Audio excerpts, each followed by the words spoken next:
সুপ্রিয় বন্ধুগণ, আসসালামু আলাইকুম। দূরে কাছে দেশে অথবা বাইরে থেকে প্রিয় বন্ধুরা, ঠিক এই মুহূর্তে যে যেখান থেকে বাস্তব জীবনের গল্প শোনার জন্য আমার সাথে জয়েন করেছেন আমি আপন। আর যে আপন জীবনের গল্পের 1329তম পর্বে আপনাকে প্রতিদিনের মতো স্বাগতম জানাচ্ছি। বন্ধুরা, আজ আমি আপনাকে শোনাবো সিলেটের ভাই মোহাম্মদ সিরাজুল ইসলামের জীবনের কলিজা কাঁপানো চরম কষ্টকর এক করুণ বাস্তব জীবন কাহিনী। বন্ধুরা, আজকের গল্পের টাইটেল গোপনে স্ত্রীর লাশকে খাটে লুকিয়ে। গোপনে স্ত্রীর লাশকে খাটে শুইয়ে 5 বছর পাহারা দিচ্ছে এক স্বামী। নিজের স্ত্রীর মরাদেহকে মাটি না দিয়ে দাফন না করে তিনি খাটের উপর সাজিয়ে সুকেশ বানিয়ে টানা 5 বছর ধরে সে লাশকে পাহারা দিয়ে যাচ্ছে। এই রকমের ঘটনা আমার কাছে মনে হয় যে আপনার জীবনে আপনি এরকম ঘটনা কখনো গল্পেও শুনেননি, কখনো সিনেমার পর্দায়ও দেখেননি। কলিজা ছিঁড়ে যাওয়ার মতো এক করুণ, এক লন্ডন প্রবাসীর করুণ বাস্তব জীবন কাহিনী। আমি সবাইকে অনুরোধ করবো শুরু থেকে শেষ পর্যন্ত সিরাজুল ইসলামের জীবনের এই করুণ বাস্তব গল্পটা আপনারা প্রত্যেকে আমার মুখে শুনবেন এবং গল্প শেষে সিরাজুল ইসলাম ভাইকে আপনার মতো করে একটা মন্তব্য কমেন্ট বক্সে লিখবেন। ধন্যবাদ সবাইকে। সুপ্রিয় বন্ধুগণ, আসসালামু আলাইকুম। আমার নাম মোহাম্মদ সিরাজুল ইসলাম, আমার বাড়ি সিলেট। বন্ধুরা, আমি আমার জীবনের এই গল্পটা শুরু করার শুরুতে আপনাদেরকে আমার পরিবারের সম্পর্কে জানিয়ে রাখি। আমার পরিবারে শুধু আমি আছি। আমার পরিবারে শুধু আমি আছি। হ্যাঁ, আমার কোনো নেই বাবা, নেই ভাই, নেই বোন, কেউ নেই। ছোটোবেলায় আমি একটা এতিমখানায় বড় হই। আমি যখন এতিমখানায় মোটামুটি বড় হই, একটা পর্যায়ে আমি জানতে পারি ওই এতিমখানায় আমার এক মামা এসে আমাকে দিয়ে যায়। আমার ওই মামা এতিমখানায় এসে আমাকে দিয়ে যায় এবং এরপর থেকে মামা কখনোই আমার আর কোনো খোঁজ খবর নেয়নি। আমি জানি না কে আমার বাবা, কে আমার মা, কে আমার ঠিকানা, এর কোনো কিছুই আমার জানা নাই। ছোটোবেলায় এক অনাথ এতিমখানায় আমি আস্তে আস্তে করে বড় হই। এতিমখানার বর্ণনা দিতে পারবো না, যেহেতু এতিমখানায় বড় হয়েছি তাই এতিমখানার বিষয়ে কোনো কিছু বলতে আমার খারাপ লাগে। তবে একটা কথা বলবো, যারাই এতিমখানায় দান করেন, এতিমখানায় ডোনেট করেন, তাদেরকে একটাবার রিকোয়েস্ট করেই পায়ে হাত দিয়ে বলবো যে সত্যি আপনার ওই টাকা এতিমের পেটে যায় কি না সেটা একটু খোঁজ খবর নেবেন। যাই হোক, এতটুকুই বলি। এরপরে আমি এতিমখানায় আস্তে আস্তে করে বড় হই। আমার বয়স যখন প্রায় 7 বছর, তখন আমি আর এতিমখানার এই নির্মম অত্যাচার মেনে নিতে পারতেছিলাম না। আমার যখন 7 বছর বয়স, তখন আমি একদিন গুটগুটে রাতের অন্ধকারে এতিমখানা থেকে পালিয়ে যাই। রাতের অন্ধকারে পাঞ্জাবি পায়জামা পরা অবস্থায়, মাথায় টুপি থাকা অবস্থায় আমি এতিমখানা থেকে পালিয়ে যাই এবং এতিমখানা থেকে পালিয়ে আমি দৌড়িয়ে অনেক দূরের একটা স্টেশনে চলে যাই। নাম না জানা কোনো একটা গাড়িতে আমি তখন উঠে যাই। ওই গাড়ি আমাকে কই নিয়ে যাবে, কোথায় নিয়ে যাবে তার কোনো ঠিকানা আমার কাছে নাই। গাড়ি যখন চলতেছিল, কিছুক্ষণ পর কন্ট্রাক্টর এসে আমার কাছে ভাড়া চাচ্ছিল। আমি তখন ভাড়া দিতে পারতেছিলাম না এবং ভাড়া না দেওয়ার কারণে উনি আমাকে বলে আমার বাড়ি কোথায়, আমার বাবাকে মাকে আমি কোত্থেকে এসেছি, এর কোনো সঠিক ঠিকানা আমি ওনাকে দিতে পারি নাই। একটা পর্যায়ে উনি আমাকে নাম না জানাই কোনো একটা জায়গা আমাকে নামিয়ে দিল। আমি ওখানে তখন নেমে গেলাম। নেমে যাওয়ার পরে আমি ওখানে বসে বসে কান্না করতেছিলাম যে কোথায় যাব, কি করব, কোনো কিছুই বুঝতে পারতেছিলাম না। ঠিক ওই মুহূর্তে সে সময় আপনার টেম্পোগুলো চলতো, মানে বেবি ট্যাক্সি নয়, টেম্পো, যেগুলো দেখতে অনেকটা লম্বা ছিল, মোটামুটি অনেক যাত্রী ওটার মধ্যে উঠতে পারতো। একটা টেম্পো এসে আমার সামনে দাঁড়ালো। দাঁড়ানোর পরে আমারে বলে কই যাবা। আমি তখন ওখানে দাঁড়িয়ে দাঁড়িয়ে কাঁদতেছিলাম। তখন মোটামুটি সকাল হয়ে গেছে। সকাল তখন প্রায় 9টা থেকে 9:30 মতো বাজে। তো টেম্পো ড্রাইভারকে আমি বললাম আমি জানি না। উনি তখন বললো আয় সামনে আয়। আমাকে তখন উনি টেম্পুর সামনে বসালো। আমি তখন বসছি এবং উনি টিপ শেষ করে আমাকে বললো যে তোর নাম কি। আমি বললাম আমার নাম সিরাজুল ইসলাম। তুই কোত্থেকে আসছিস? আমি তখন আমার ঠিকানা বলি না, কারণ আমি যদি আমার ঠিকানা বলি তাহলে তিনি হয়তো আমাকে আবারও ওই এতিমখানায় পাঠিয়ে দিবে। আমি মূলত এতিমখানায় আর যেতে চাই না। এই এতিমের আমি এই নির্যাতন আর কষ্ট সহ্য করতে চাই না। তাই আমি বললাম যে আমাকে কোনো কিছুই বললাম না যে আমি কোত্থেকে আসছি। পরে আমাকে বললো আমার সাথে যাবি? আমি বললাম হ্যাঁ যাব। এরপর উনি আমাকে ওনার সাথে নিয়ে গেল, নাস্তা পানি করাইল এবং সারাটা দিন ওনার সাথেই আমাকে রাখলো। আমি সামনে ওনার টেম্পুর সামনেই বসেছিলাম। রাত গনিয়ে এলো এবং আমাকে বলল যে সিরাজুল তুই কোথায় যাবি, এখনও সময় আছে, তোর ঠিকানা বল, তা না হলে তোরে পুলিশের কাছে দিয়ে দিব। আমি বললাম আপনি না হয় আমাকে পুলিশের কাছে দিয়ে দেন, আমি পুলিশের হেফাজতে চলে যাব। উনি আমাকে বলে, তা তোর ঠিকানা বলতে এত দোষ কিছে? সেখানে অনেকগুলো লোক বলতেছে মনে হয় এই ছেলেটা বাড়ি থেকে পালিয়ে আসছে, সম্ভবত বাড়ি থেকে পালিয়ে আসছে, যার জন্য ঠিকানা বলতে পারতেছে না, যার কারণে সে ঠিকানা বলে না। তো আমাকে সবাই জিজ্ঞাসাবাদ করতেছে কোত্থেকে আসছে না আসছে আমি জানি না। এবং আমি ওই টেম্পু স্ট্যান্ডে দিনের পর দিন কাটতেছিলাম। কোনো দিন এই টেম্পুর ড্রাইভার আমাকে নাস্তা করায়, কোনো দিন ওই টেম্পুর ড্রাইভার আমাকে দুপুরবেলা খাওয়ায়, আবার কোনো দিন দেখা যায় যে ওই টেম্পু যেখানে থাকে সেখানকার অন্য অন্য লোকেরা আমাকে রাতের বেলায় খাওয়ায়। এখানেই সবাই আমাকে সিরাজ সিরাজ বলে ডাকতে থাকে এবং আমি সেই টেম্পু স্ট্যান্ডে আস্তে আস্তে করে বড় হই। বেশ কয়েকদিন টেম্পু স্ট্যান্ডে কাজ করার পরে সেখান থেকে কিছু লোক আমাকে বলল যে টেম্পুর হেল্পারি করার জন্য। আমার বয়স অনেক কম ছিল। এরপর আমি তখন টেম্পুর হেল্পারিতে ঢুকে যাই। আমি ছোটোবেলা থেকেই দেখতে শুনতে অনেকটা সুন্দর ছিলাম, আমার চেহারাও মাশাআল্লাহ অনেকটাই মায়াবী ছিল। টেম্পু স্ট্যান্ডে যখন আমি টেম্পুর হেল্পারি করতাম, অনেক প্যাসেঞ্জার ভালোবেসে আমাকে টাকা দিত, অনেক প্যাসেঞ্জার আমাকে আদর করতো। ছোটোবেলায় তো আমি খুব ছোট ছিলাম, তো আমাকে আদর করতো এবং আদর করে আমাকে ভাড়ার বাইরেও টাকা দিত, বলতো এই টাকাটা তুমি নিয়ে যাবা, এটা তোমার জন্য, এটা কিন্তু তুমি মালিককে জমা দিবা না, এরকম করে আমাকে টাকা দিত। কিন্তু টাকা দিলেও না, আমি ওই মালিককে সব জমা দিয়ে দিতাম, মানে যিনি টেম্পোর ড্রাইভার ছিল ওনার কাছে আমি সব টাকা দিয়ে দিতাম। উনি বলতো যে এত টাকা কেমনে ওঠে? আমি বলতাম যে ভাড়ার বাইরেও মানুষ আমাকে অনেক টাকা দেয়, ভাড়ার বাইরে যে টাকা পাইছি ওইটাই আমি আপনাকে দিয়েছি। তো এই জন্য দেখা যায় যে অনেক ড্রাইভাররা আমাকে নিয়ে যেতে চাইতো। এ বলতো ওর টেম্পুতে যাওয়ার জন্য, ও বলে ওর টেম্পুতে যাওয়ার জন্য, এক একজন এক এক টেম্পুতে আমাকে নিতে বলতেছে। তো এরকম করতে করতে একদিন হলো কি, রাস্তার পাশে হঠাৎ করে আমাদের টেম্পুটা বৃষ্টির সময়, মানে বৃষ্টি পড়তেছিল, ওই সময়টাতে রাস্তার পাশে টেম্পুটা দাঁড়িয়ে যায়। তখন আমি প্রায় 6 থেকে 7 মাসের মতো টেম্পুর হেল্পারই করি, তখন পর্যন্তও কিন্তু আমি টেম্পুর হেল্পার। এবং টেম্পুটা যখন রাস্তার মধ্যে দাঁড়িয়ে যাওয়ার পরে টেম্পুর সমস্ত প্যাসেঞ্জারকে আমরা তখন নামিয়ে দিই এবং সবার ভাড়া সবার কাছে ফিরিয়ে দিই। একটা পর্যায়ে ওস্তাদ আর আমি মিলে টেম্পু ঠিক করতেছি, অনেকক্ষণ ধরে চেষ্টা করতেছি, কিন্তু কোনোভাবেই টেম্পু ঠিক করতে পারতেছি না। ইঞ্জিন খুললাম, ইঞ্জিন দেখলাম, কিন্তু কোনোভাবে কাজ হয় না। একটা সময় ওস্তাদ রাগ করে পেছনের প্যাসেঞ্জারের সিটে গিয়ে বসলো আর আমারে বললো, সিরাজুল একটা কাজ কর, ওই যে দেখ একটা দোকান আছে, ওই দোকান থেকে আমার জন্য চা নিয়ে আয়। আমার মাথাটা গরম হয়ে গেছে। আমি বললাম যে ওস্তাদ এখন তো বৃষ্টি পড়তেছে, এই বৃষ্টির মধ্যে চা আনলে কি আপনি খাইতে পারবেন? উনি আমার বলে, সমস্যা নাই, কিছু একটা চায়ের উপরে দিয়ে আনবে যাতে চা ভিজে না যায়, চায়ের মধ্যে পানি না ঢুকে। আমি বললাম আচ্ছা ঠিক আছে। পরে ওইখানে গেলাম স্ট্যান্ডে যাওয়ার পরে ওই স্ট্যান্ডের যে দোকানদার ছিল উনি আবার আমারে চিনে। উনি আমার বলে, কিরে সিরাজ কী হয়েছে? আমি বললাম আমাদের টেম্পু নষ্ট হয়ে গেছে, 2টা চা দেন, ওস্তাদ বলছে চা খাইব।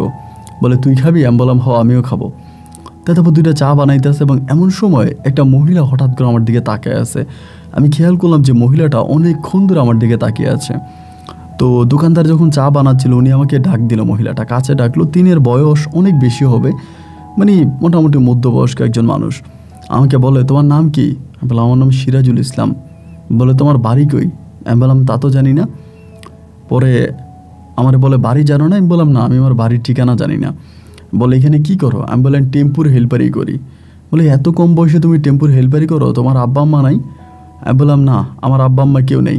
তো এই কথা বলে আমি তখন চা নিয়ে চলে যাচ্ছিলাম, এমন সময় মহিলা আমাকে ডাক দিয়ে বললো, তুমি চাগুলো তোমার ওস্তাদরে দিয়া আমার কাছে আইসো, তোমার সাথে আমার কথা আছে, তোমারে 500 টাকা দিব। তো এই কথা বলার পর আমি তখন চা নিয়ে ওস্তাদের কাছে গেলাম, যে বললাম ওস্তাদ চা দিলাম, আমিও চা খেলাম, ওস্তাদও খাইলো। খাওয়ার পরে বললাম, ওস্তাদ ওই মহিলা আমারে বলে তোমারে চা দিয়ে যাতে মহিলার সাথে দেখা করি, ওই মহিলা নাকি আমারে 500 টাকা দিব। ওস্তাদ আমারে বলে, তুই ভালোই তো 500 টাকা দিলে, তুই যা মহিলার কাছে যা, কি জন্য তোরা 500 টাকা দিব?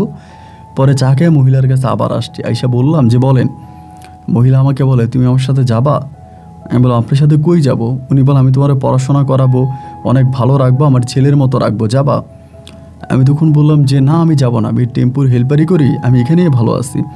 তো দোকানদারের কাছে মনে হয় ইতিমধ্যে মহিলা সব কিছু বলে দিছে আমার সম্বন্ধে, এবং দোকানদারে বলে দেওয়ার পরে তখন ওই মহিলা দোকানদারে বলতেছে, তো দোকানদার কাকা আমারে বলে, একটা কাজ কর সিরাজুল, তুই সন্ধ্যার সময় আমার দোকানে আসিস, তোর সাথে কথা আছে, টিপ মারা শেষ হলে আমার দোকানে আসিস। এইটা বলার পরে আমি তখন বললাম যে আচ্ছা ঠিক আছে। তাও মহিলা আমার 500 টাকা দিল। ওস্তাদরে নিয়ে বললাম যে ওস্তাদ মহিলায় 500 টাকা দিছে। ওস্তাদ বলে যে ভালোই হয়েছে, আজকে সারাদিন তো আমরা টিপ মারতে পারবো না, তোর এই 500 টাকা দিয়ে দুপুরবেলা ভরপেট খাবো। তো দুপুরবেলা খাওয়া দাওয়া করলাম দুজন, ওই টাকা দিয়ে মজা মাস্তি করলাম, ঘুরলাম টুরলাম। ওই দিন আর ভাড়া হইল না, গাড়ির গ্যারেজে নিয়ে গেছে, ওইখানে গাড়ি ঠিক করতেছে। সন্ধ্যার পরে আমার হঠাৎ করে ওই দোকানদারের কথা মনে হয়েছে, আরে উনি তো আমার সন্ধ্যার পরে দেখা করতে বলছে। পরে আমি কি করলাম, আরেকটা টেম্পু কইরা ওই দোকানদারের কাছে আসলাম। আসার পরে দেখি ওই মহিলা তখন আবার আসছে নাকি আমি জানি না, ওই মহিলা ওখানে বসে আছে। পরে আমি বললাম যে কাকা কী জন্য আসতে বলছিলেন? বলে আচ্ছা তুই আমার দোকানের ভিতরে আয়। তো দোকানের ভিতরে নিল, ওনার এমনি মুখ পরিচিত, চিনি আর কি, মাঝে মাঝে চাটা খাই ওনার দোকান থেকে ওরকমই। পরে আমারে বলে যে সিরাজুল তোরা একটা কথা বলবো। আমি বললাম জি বলেন। বলে তুই তো দেখতে শুনতে অনেক সুন্দর, তুই তো এতিমখানায় বড় হয়েছিস, তা তোর বাপ মায়ের কোনো ঠিকানা তো তুই জানোস না। একটা কাজ করবি, এই মহিলার সাথে যাবি। এই মহিলা কিন্তু অনেক বড় লোক, বিদেশে থাকে, লন্ডনে থাকে, তার অনেক টাকা পয়সা। তার সাথে যাবি, সে তোরা পড়াশোনা করাইবো এবং তার সাথে গেলে ভালো থাকবি। আমি বলি আমার আবার বেচে দিব না তো? বলে না, তোরে বেচে দিব কেন, তোরে বেচবে না, তোরে নিয়ে যাবে, ওখানে গিয়ে তোরা পড়াশোনা করাবে এবং তোরে মানুষের মতো মানুষ হিসাবে গড়ে তুলবে, তুই অনেক ভালো থাকবি, যা ওই মহিলার সাথে যা, মহিলা অনেক ভালো। তখন আমি বললাম যে ঠিক আছে, আমি ওস্তাদরে জিজ্ঞেস করি, ওস্তাদ যদি বলে তাই নিয়ে যাব। তো ওই দোকানদার আমারে বলে তোর ওস্তাদরে জিজ্ঞেস করার দরকার নেই, তুই মহিলার সাথে যা। উনিও তখন আমাকে জোরাজোরি করে ওই মহিলার সাথে তখন গাড়িতে উঠাই দিল। আমার তো ওই সময়টা ছিল কি যে যেখানে রাত সেখানেই কাত, যেখানে রাত অন্ধকার, মানে যেখানে সূর্য ডুবে যেত আমি সেখানেই ঘুমাই যেতাম, মাথার নিচে ইট দেই আর যাই দিয়ে, মানে শুইলে ঘুম চলে আসতো। পরে মহিলার সাথে গাড়িতে উঠলাম। ভাই এত দামি বড় লোকের গাড়ি জীবনে কোনো দিন চোখেও দেখি নাই। মানে এই গাড়ির মধ্যে তখন উঠছি, গাড়ির ভিতরটা কত সুন্দর চকচক করতেছিল। পরে মহিলা আমাকে একটা বিশাল বাড়ির মধ্যে নিয়ে গেল। আমি তখন ওই বাড়িতে নামছি, নামার পরে আমারে বলে যে সিরাজুল তুমি একটু খাওয়া দাওয়া করো, আমি তোমার একটা জামা কাপড় কিনে দিব। একটা মহিলা ছিল, মহিলা আমার খাবার দাবার দেওয়ার পরে ম্যাডাম আবার আমার নিয়ে বেরোইছে, বেরোয় আমার জামা কাপড় ব্যাগ ট্যাগ এটা অনেক কিছু কিনে দিছে। আমি তখন অবাক হয়ে গেলাম যে ভাই এত দামি জামা কাপড় আমি জীবনেও পরি নাই। গোসল টোসল করে যখন এত দামি জামা কাপড় বললাম, নিজেকে তখন লাখ সাহেবের মতো লাগতেছিল। পরে ম্যাডাম আমারে বলে তুমি আমার সাথে থাকবা, আমার বাসায় থাকবা, আমার বাসায় তুমি ঘুরবা ফিরবা, তোমার যা যা ভালো লাগে তাই করবা। তো মিথ্যা নয়, উনি আমার একটা স্কুলেও ভর্তি করায় কিন্তু, বাট আমি পড়াশোনা করতে পারি না। মানে আমাকে স্কুলে ভর্তি করায় পড়াশোনা আমার মাথায় ঢুকে না, আমি পারিই না। এবং একটা পর্যায়ে আমি স্কুলে যাওয়া বন্ধ করে দিই, যে না আমি স্কুলে যাব না। স্কুলে গিয়েও বা কী করবো বলেন, পড়াশোনা কিছুই তো মাথায় ঢুকে না। তাই পড়াশোনা করি না ছোটোবেলা থেকে, তাই স্কুলে যাওয়া লাভ আছে? তাই আমি আর স্কুলে যাই না, গিয়ে বাসার মধ্যেই থাকি এবং ম্যাডামের সাথে ঘুরে ফিরি। তো ম্যাডাম আমাকে দিয়ে পা টিপায়, হাত টিপায়, আমার সাথে ঘুরে ফিরে, মানে যেখানে যা আমাকে নিয়ে যায়। এরকম করে অনেক বছর পরে ম্যাডাম বলে ম্যাডাম লন্ডনে যাবে, ওইখানে নাকি ম্যাডামের স্বামী থাকে। তো উনি বলে আমি চলে যাব, আমি কয়েক মাস পর আবারও আসবো। তো ম্যাডাম তখন চলে গেল, আমি তখন ওইখানেই রয়ে গেলাম।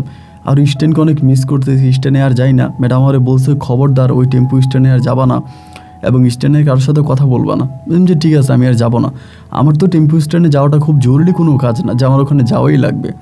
ওকে আমি আর গেলাম না। তো ম্যাডামের সাথেই তখন থেকে গেলাম। এরকম করতে করতে আমি মোটামুটি প্রায় অনেকটাই বড় হয়ে গেলাম। ইতিমধ্যে প্রায় 4-5 বছরের মতো কেটে যায়। আমার বয়স তখন প্রায় 13 থেকে 14 বছরের কাছাকাছি। তো ওই পর্যন্ত আমি বাসায় থাকতেছি, তেমন কোনো কিছুই করি না।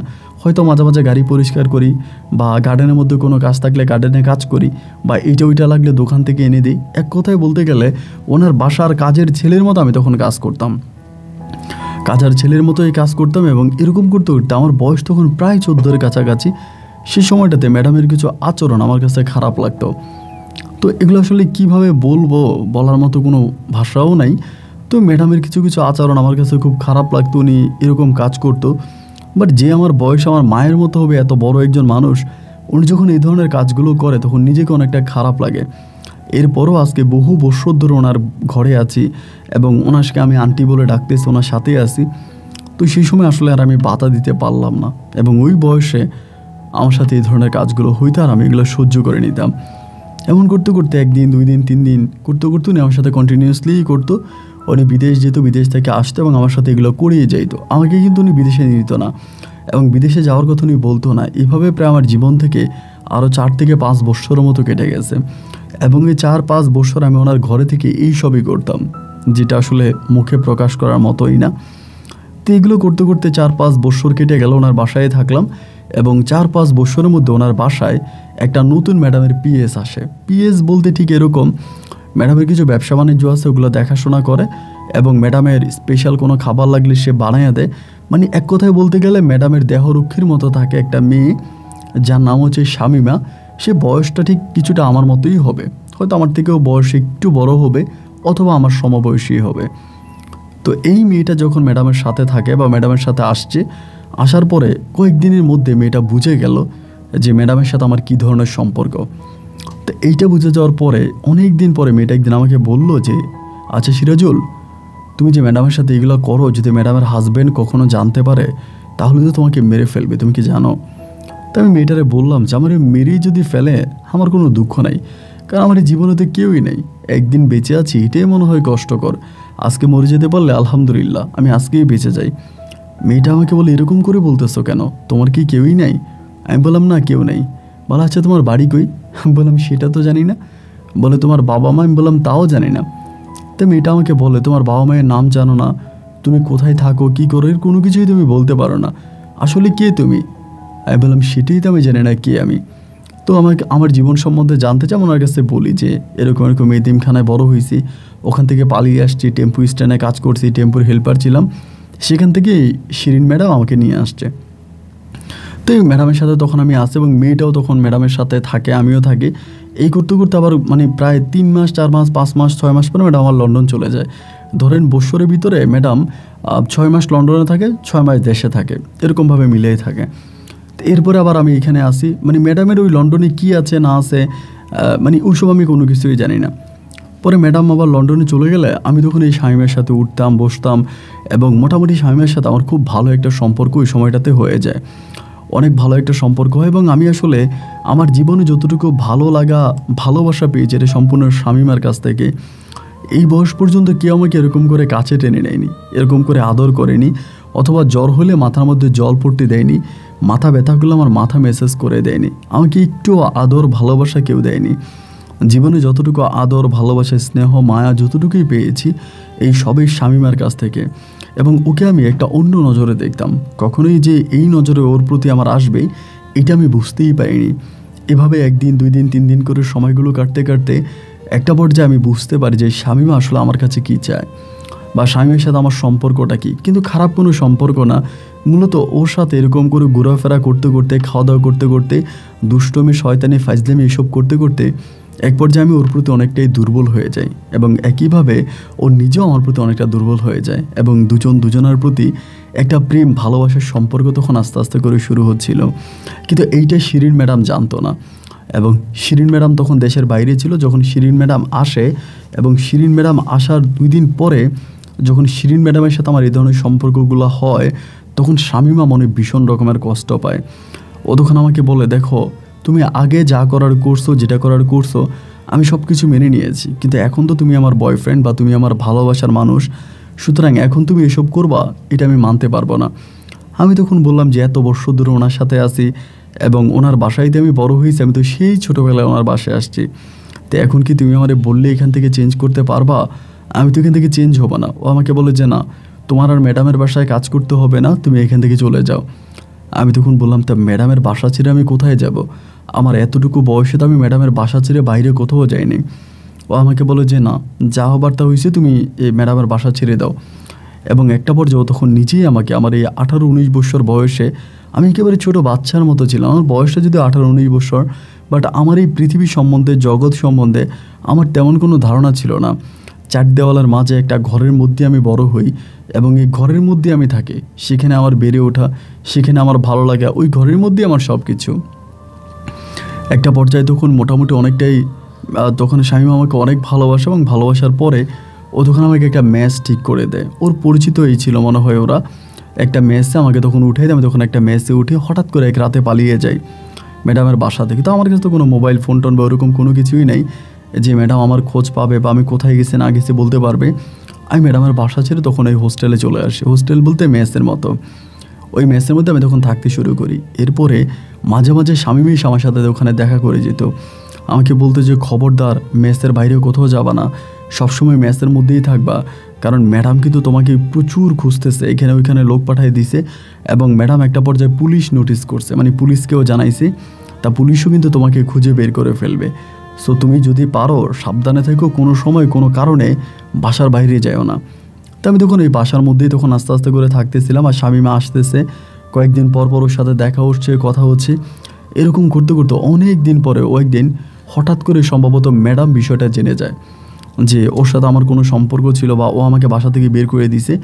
এরকমভাবে মনে হয় ম্যাডাম কোনো একটা বিষয়ে আন্দাজ করে ফেলে যে এরকম কিছু একটা হয়েছে। এটা জানার পরে ম্যাডাম তখন ওর চাকরি থেকে ওকে বের করে দেয়। তো ম্যাডাম যখন চাকরি থেকে বের করে দেয়, তা আমি আর শামিমা তখন সিলেট শহরে বড় বিপদে পড়ে যাই। কারণ শামিমার কাছে কিছু জমানো টাকা ছিল, যেহেতু মোটামুটি একটু পড়াশোনা করা শিক্ষিত। ও ওর বাবা মাকে হারাইছে, ও মূলত নানির কাছে বড় হয়েছে। মামাদের অত্যাচারে একটা সময় ওই নানার বাড়ি ওকে ছাড়তে হয়। তো ও দেখতে শুনতে মাশাআল্লাহ অনেক সুন্দর ছিল। পরে মানে আমাদের দুজনের মাঝে যেহেতু প্রেম ভালোবাসা চলতেই ছিল ইতিমধ্যে, ও তখন আমাকে ডিরেক্টলি বিয়ের প্রস্তাব দেয়। ও যদি আমার বয়সে হয়তো একটু বড়ই হবে। তো আমি তখন বললাম যে দেখো, আমার তো এই পৃথিবীতে কেউ নাই, তুমি যদি আমাকে বিয়ে করতে চাও, আমার সাথে সংসার বাঁধতে চাও, এতে আমার কোনো সমস্যা নাই, কিন্তু আমাকে বিয়ে করলে তো তুমি কিছুই পাবা না। ও বলে আমি কোনো কিছুই চাই না, আমি শুধু তোমাকে চাই এবং তোমার সাথেই জীবনের বাকি সময়টা কাটাতে চাই। এই শপথ করে তখন দুজন দুজনাকে বিয়ের সম্পর্কেতে রাজি হলাম এবং একটা কোডের মাধ্যমে আমরা তখন বিয়ে করি।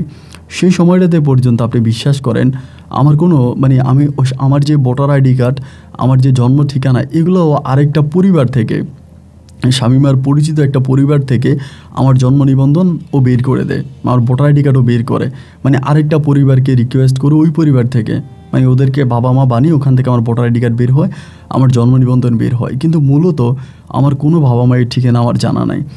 আমি আদৌ জানি না যে কে আমার বাবা, কে আমার মা, কে আমার ঠিকানা। যাই হোক, এমন করতে করতে একটা পর্যায়ে দেখা গেল তখন আমি শামিমার সাথে একই ঘরে থাকতেছি, তখন প্রচণ্ড রকমের অভাব।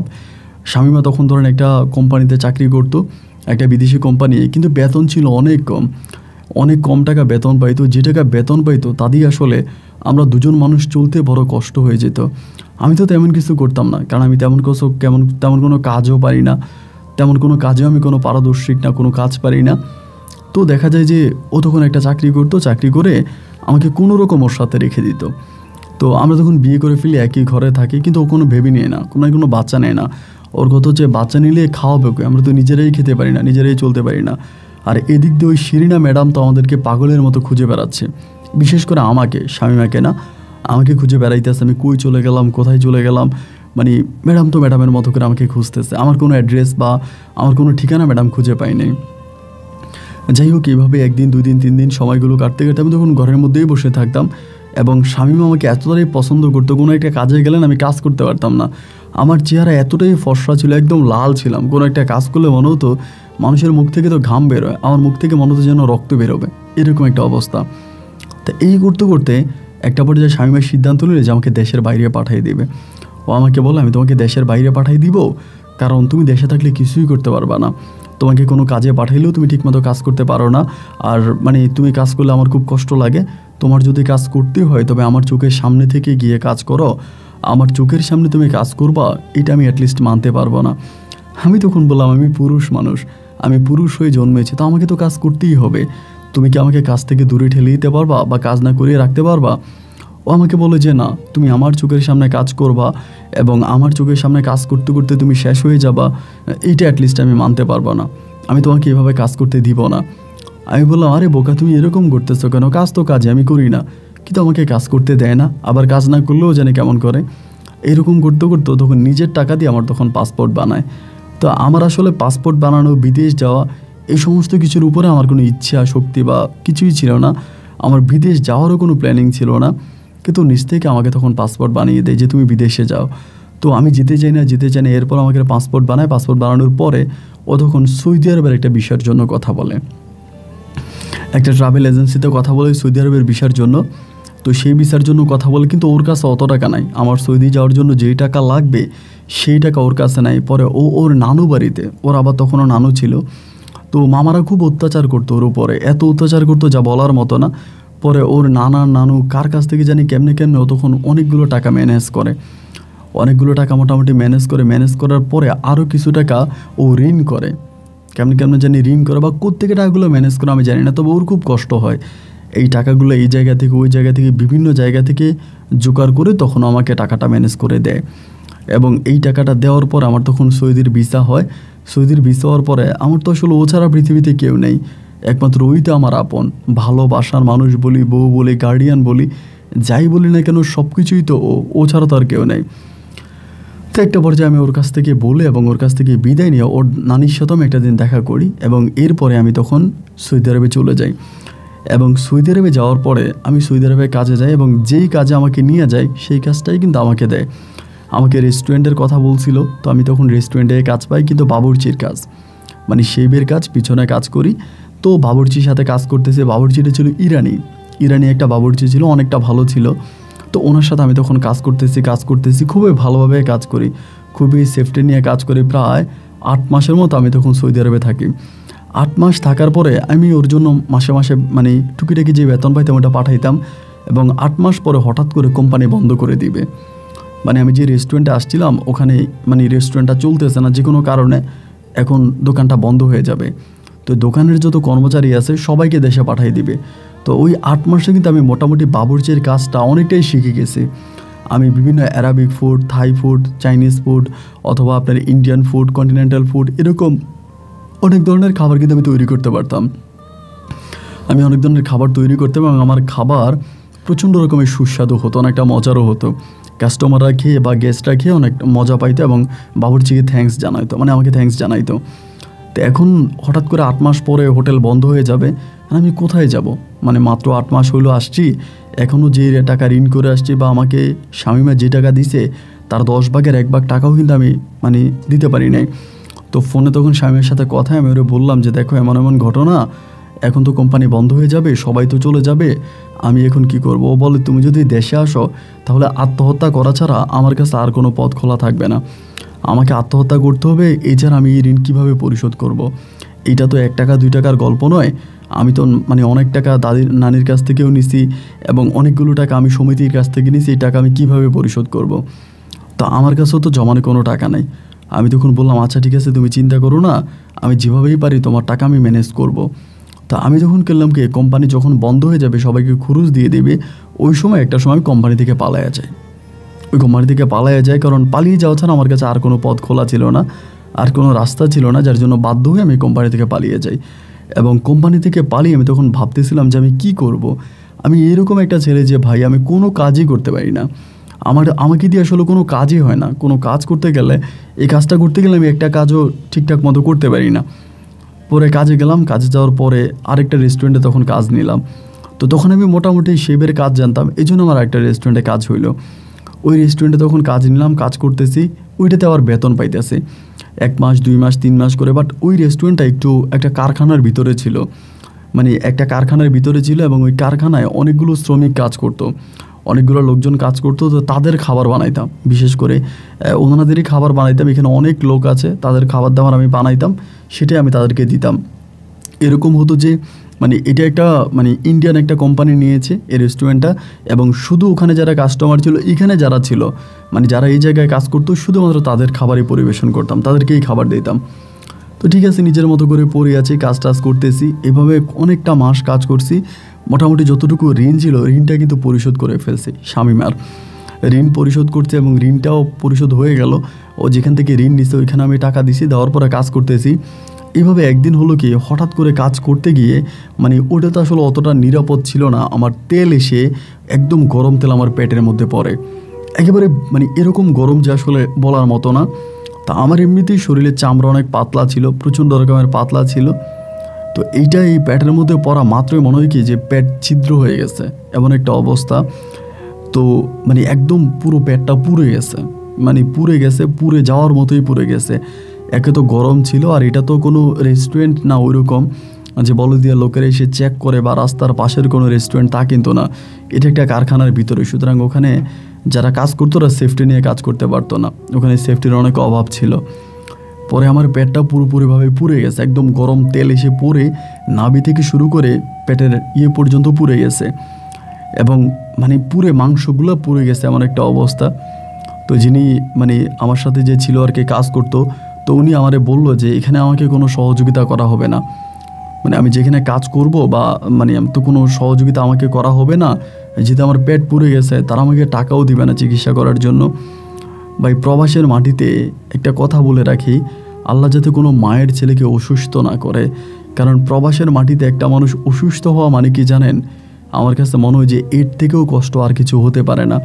কারণ দেশে যদি আপনি অসুস্থ হন, আপনার দেশি ভাইরাও আপনার সেবা করবে, বা হচ্ছে আপনার পরিবার পরিজন আত্মীয় স্বজন আপনাকে সেবা যত্ন করবে, কিন্তু বিদেশের মাটিতে তো আপনি ছাড়া কেউই নেই, যার জন্য দেখা যায় যে আমারকে দেখাশোনা করার মতো কেউ রইল না। এই পেট পোড়া নিয়ে রাস্তায় হাঁটতেছি, চিকিৎসাও করতে পারতেছি না, কী যে একটা অবস্থার মধ্যে পড়ে গেছি বলে বোঝাতে পারবো না। এদিক দিয়ে স্বামীমারে ফোন দিয়ে কান্নাকাটি করি, স্বামীমা আমি তো মরে যাবো, আমি তো আর পারতেছি না, আমার পেট পুড়ে গেছে, আমি থাকতে পারতেছি না। পরে শেষ পর্যন্ত স্বামীমা আমাকে বলে, দেখো তোমার জীবন বাঁচাতে হবে, টাকা পয়সা জীবন অনেকে ইনকাম করতে পারবো, তুমি মরে গেলে তো আমি আর তোমাকে ফিরে পাবো না, তুমি একটা কাজ করো, তুমি পুলিশের কাছে ধরা দাও। এবার বাধ্য হয়ে আমি পুলিশের কাছে ধরা দিই এবং ধরা দেওয়ার পরে পুলিশ আমাকে মেডিকেলে ভর্তি করায়। তো মেডিকেলে ভর্তি করাইলেও আমার ওভাবে চিকিৎসা হয় না, কারণ আমার কোনো লেবার কার্ড নাই, কোনো পাসপোর্ট নাই, কোনো অ্যাড্রেস নাই, আমি তো লাপাত্তা ছিলাম, মানে পালিয়েছিলাম। তো যার জন্য পুলিশ যতটুকু পারছে ওনারা ওনাদের মতো করে একটু চিকিৎসা করে আমাকে এবার দেশে পাঠিয়ে দিবে। তো দেশে যে পাঠাবে আমার দেশ থেকে টিকিট কেটে দিতে হবে। আমি তখন স্বামীমারে বললাম যে তুমি আমার টিকিট কেটে দাও, আমি দেশে যাব। স্বামীর কাছে কিন্তু অতটা টাকা নাই, আমি যতটুকু করে পাঠাইতাম অতটুকুই, ওর কাছে কিন্তু কোনো টাকা ছিল না। পরে আমার জন্য টাকা পাঠাই এবং টিকিট কাটি এবং পুলিশের মাধ্যমে কয়েকদিন, যদি আমার বেশি দিন জেল হয় নাই, কারণ আমি অসুস্থ ছিলাম, তো যার জন্য তখন আমাকে দেশে পাঠিয়ে দেয়। তো দেশে আসার পরে স্বামী তখন আমার সেবা যত্ন করে। ও তখনও একটা কারখানায় কাজ করতো, মানে কারখানা বলতে একটা কোম্পানিতে কাজ করতো, যে টাকা বেতন পাইতো তা দিয়ে দুজনে মোটামুটি মানে চলতে পারতাম, কিন্তু ওষুধ খরচটা চালাইতে পারতাম না। আমার ওই পেটটা পচে গেছিলো, মানে একদম পচে যাওয়ার মতো অবস্থা হয়েছিল, ড্রেসিং করতে পারতেছি না, মানে কী যে একটা অবস্থা। লাস্ট পর্যন্ত আমি দেখলাম যে ওরও তো কোনো উপায় নেই, ও কী করবে, ও কই টাকা পাবে, অর্থাৎ কেউভাবে টাকাও দেয় না, যে টাকা বেতন পায় তা দিয়ে ঘর ভাড়া আর দুজনের খাওয়া খরচও কিন্তু ঠিকমতো হয় না। মাসে দেখা যায় যে 5 দিন না খেয়ে থাকা লাগে, এমন একটা অবস্থা। 25 তারিখ হলে টাকা সব শেষ হয়ে যায়। তো আমি তখন করতাম কি, মানে কি বলবো ভাই, মানে গোপনে ভিক্ষা পর্যন্ত করতাম, মানে ওরে বুঝতে দিতাম না বা ওর কাছে যাইতাম না। মানে ও যখন কাজে চলে যেত আমি তখন বেরিয়ে যেতাম বাসা থেকে। আমার পেট তখন পুরো পচে গেছে, মানে পুরে একদম পচে গেছে, এটা চিকিৎসা করতে পারি না। তখন আমি এই পেটটা নিয়ে রাস্তার পাশে বসে ভিক্ষা করতাম। তো ভিক্ষা করতাম যে মানুষ আমাকে টাকা দিত, তো অনেক টাকাই দিত। ধরেন ভিক্ষা করতাম, পেটটা দেখতো, তেমন দেখে মানুষ আমাকে টাকা দিত। তো এরকম করতে করতে একদিন ভিক্ষা করতেছি, কীভাবে জানে ও দেখে ফেলে, মানে স্বামীমা এটা দেখে ফেলে, এবং দেখে ফেলেও তখন মানে আমাকে ওইখান থেকে বলে তুমি উঠে আসো। তাই আমি বললাম দেখো আমি উঠবো না, আমার মানে তুমি আমাকে জোরাজোরি করো না, আমি উঠবো না। আমাকে বলে তোমার উঠা লাগবে, উঠে এখান থেকে। ও তখন একরকম জোর জবস্তি করে আমাকে এখান থেকে উঠে এবং ঘরে নিয়ে আমাকে চিৎকার করে ধরে কান্না করতেছে। আমাকে বলে এরকমটা কেন করতেছো? আমি বললাম দেখো আমি না পেটের ব্যথা আর থাকতে পারতেছি না, আমি পেটের ব্যথা আর থাকতে পারতেছি না, আমার ব্যথাটা এতটাই তীব্র হচ্ছে যে এটা চিকিৎসা করা ছাড়া আমি থাকতে পারতেছি না। ও তখন আমাকে বলে আচ্ছা ঠিক আছে, আমি আমার নানু বাড়ি থেকে কিছু টাকা ম্যানেজ করে আনবো, কিন্তু আমারও 1 মাসের মতো এখানে থাকা লাগবে, আমি 1 মাস পর্যন্ত এখান থেকে টাকা ম্যানেজ করে আসবো এবং আমি তোমার কিছু টাকা দিয়ে যাবো, তুমি ওইটা দিয়ে ঘরে খাইবা, তুমি আমার মাথায় হাত দিয়ে ওয়াদা করো যে তুমি ভিক্ষা করবা না। আমি বললাম জানা তুমি যদি বলো তাহলে আমি ভিক্ষা করবো না। ও আমাকে বললে হ্যাঁ আমার কাছে ওয়াদা করো ভিক্ষা করবো না, আমি 1 মাসের জন্য আমার নানু বাড়িতে যাবো, গিয়ে যেভাবেই পারি আমি টাকা ম্যানেজ করে নিয়ে আসবো, বাট তুমি আমার মাথায় হাত দিয়ে ওয়াদা করো যে তুমি ভিক্ষা করবা না। আমি বললাম আচ্ছা ঠিক আছে যাও, আমি তোমার মাথায় হাত দিয়ে ওয়াদা করলাম যে আমি ভিক্ষা করবো না। ও তখন চলে গেল, মানে ও নানু বাড়িতে চলে গেছে। তো নানু বাড়িতে চলে গেছে, আমি তখন ওইখানে মানে বাসার মধ্যেই পড়ে আছি। আমার কিছু টাকা টুকা দিয়ে গেল, ওগুলো দিয়ে আমি নিজে রান্না বান্না করে কোনো রকমে খাচ্ছি।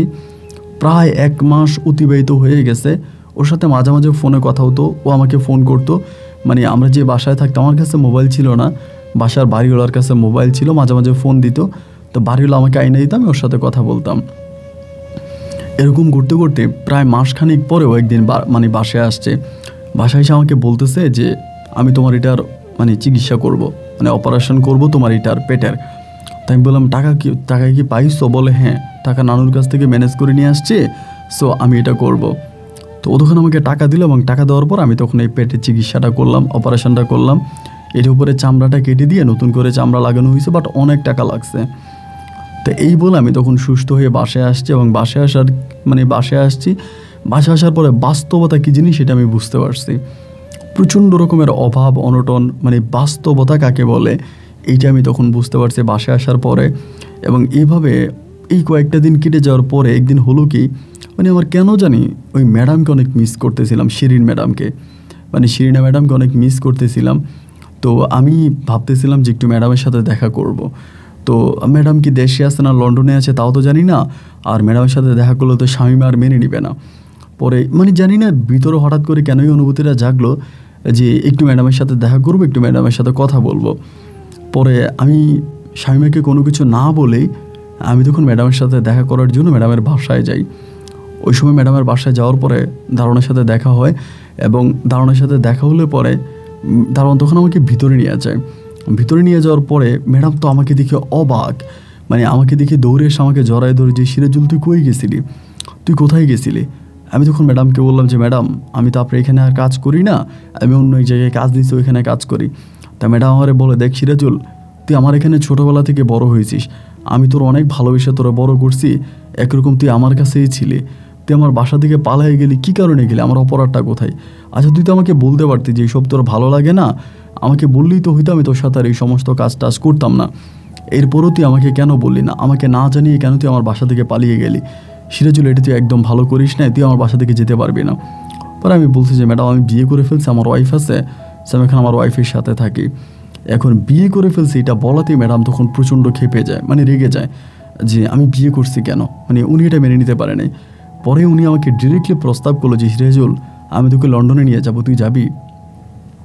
তো এটা বলার পরে মানে আমি মানে কী বলবো তখন বুঝতে পারতেছিলাম না।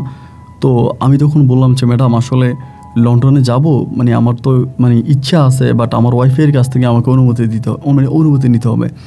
ম্যাডাম আমাকে বলে, তোর ওয়াইফের কাছ থেকে অনুমতি নেওয়ার প্রয়োজন নাই, তুই আমার সাথে চল, লন্ডন গেলে অনেক ভালো থাকবি, এখানে দেশে থাকতে তোর অনেক সমস্যা হবে, অনেক কষ্ট পাবি, তো এতটা কষ্ট পাওয়ার দরকার নেই, তোকে লন্ডনে নিয়ে যাব। পরে আমি বললাম যে ঠিক আছে ম্যাডাম, আমি 2-3 দিন পরে এসে আপনাকে জানাবো, আপনার নাম্বারটা আমাকে দেন। আমি ম্যাডামের নাম্বারটা একটা কাগজে লিখে আনি, কিন্তু ম্যাডাম আমাকে মানে বেরোইতে দেয় না। তাও একরকম জোর জবস্তি করে ম্যাডামকে অনেক বুঝিয়ে শুনিয়ে তারপরে ম্যাডামের বাসা থেকে বেরোই। এবং ম্যাডামের বাসা থেকে বেরোয়ার পর আমি তখন বাসায় আসি, এবং আসার পরে চিন্তা করি শামীমারে কেমনে বলবো, এই কথা তো জীবনও শামীমাকে জানানো যাবে না, এবং ও এটা মানে শুনলেই তো রেগে যাবে। ম্যাডামের বাসায় গিয়েছি এইটা জানলেই তো আমাকে আস্ত রাখবে না, প্রচুর চিল্লাচিল্লি করবে, অনেক ঝামেলা করবে, ওকে আমি ঠিক রাখতে পারবো না। তার উপরে যে ম্যাডাম আমাকে বলছে ম্যাডাম আমাকে লন্ডনে নিয়ে যাবে, মানে এটা তো ওকে কোনোভাবেই মানানো যাবে না, বা ওটা তো কোনোভাবেই মেনে নেবে না। পরে ভাবলাম যে কি করা যায়, মানে কোনো উপায় খুঁজতেছি যে কিভাবে একটা বুদ্ধি বের করা যায়, যে করে হোক একটা বুদ্ধি বের করে কোনো রকমে ওরে বুঝে শোনায় যদি ম্যানেজ করতে পারি। তো দেখলাম যে না, আসলেই কোনোভাবেই শামীমাকে ম্যানেজ করা যাচ্ছে না, ওকে এই সমস্ত কোনো কথা উঠালেই মানে ও তখন রেগে যায়। যদি আমি এরকমই বলি যে আমি কোথাও চাকরি করব, তোমার কাছ থেকে 15 দিনের জন্য দূরে থাকবো, 1 মাসের জন্য দূরে থাকবো, ওই তখন এটাই মেনে নেয় না, মানে ও এটাই মানতে পারে না যে কেন আমি 1 মাসের জন্য ওর কাছ থেকে দূরে থাকবো, কেন দূরে চলে যাব, মানে এইটাও মানতেই পারে না। পরে দেখলাম যে না, আসলে ও অনেকটা হার্ড, আমাকে যেতে দিবেই না। মানে আমি আস্তে আস্তে চিন্তা করতেছি যে বাস্তবতাটা আসলে কি। আমি সৌদিতে গেলাম, ওখানে বাস্তবতা কারে বলে দেখে আসছি, দেশে আসার পরে শেষ পর্যন্ত ভিক্ষা পর্যন্ত করছি, কিন্তু কোনোভাবেই কোনো কিছু করতে পারি নাই।